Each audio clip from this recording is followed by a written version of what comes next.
হঠাৎ করেই রাজধানীর বিভিন্ন বাজারে দেখা দিয়েছে সয়াবিন তেলের তীব্র সংকট। মধ্যপ্রাচ্যে চলমান যুদ্ধকে ঘিরে দাম বাড়ার আশঙ্কায় চাহিদার চেয়ে বেশি তেল কিনতে শুরু করেছেন ভোক্তারা। ফলে বোতলজাত সয়াবিন তেলের সংকট দেখা দিয়েছে।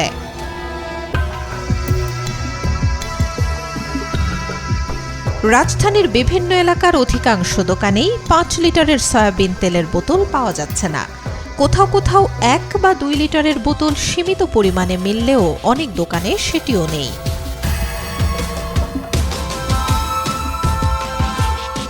খুচরা বাজারে এখনও সরকার নির্ধারিত দামে তেল বিক্রি হচ্ছে, তবে সরবরাহ কমে যাওয়ায় অনেক ক্রেতা প্রয়োজনের তুলনায় বেশি কিনছেন। এতে বাজারে চাপ আরও বেড়েছে।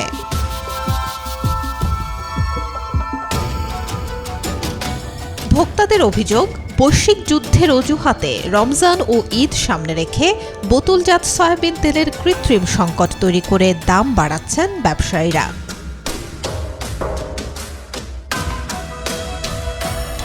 অন্যদিকে বিক্রেতারা বলছেন, কোম্পানিগুলোর কাছ থেকে তেল সরবরাহ কম।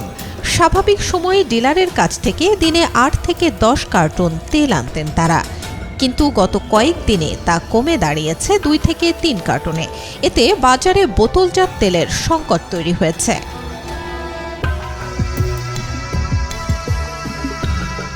পাশাপাশি ডিলার পর্যায়েও দাম কিছুটা বেড়েছে বলে জানিয়েছেন বিক্রেতারা। ৫ লিটারের বোতলজাত সয়াবিন তেলের সর্বোচ্চ খুচরা মূল্য ৯৫৫ টাকা থাকলেও আগে ডিলারের কাছ থেকে এটি প্রায় ৯৩০ টাকায় পাওয়া যেত। এখন অনেক দোকানদারকে ৯৫০ টাকা পর্যন্ত কিনতে হচ্ছে। এতে খুচরা বিক্রেতাদের মুনাফা কমেছে।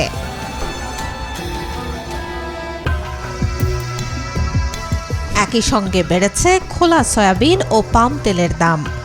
গত ৪ দিনে খোলা সয়াবিন তেলের দাম কেজিতে প্রায় ৫ টাকা বেড়ে বিক্রি হচ্ছে ১৯৮ থেকে ২০০ টাকায়। খোলা পাম তেলের দাম বেড়ে কেজিতে পৌঁছেছে ১৭০ টাকা।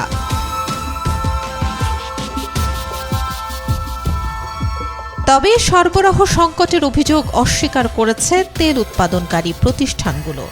তারা বলছে, উৎপাদন ও সরবরাহে কোনো ঘাটতি নেই। রমজানকে সামনে রেখে অতিরিক্ত তেল আমদানিও করা হয়েছে।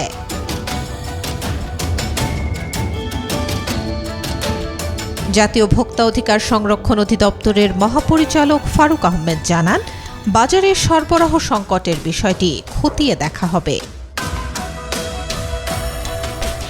Desk report, B news 24।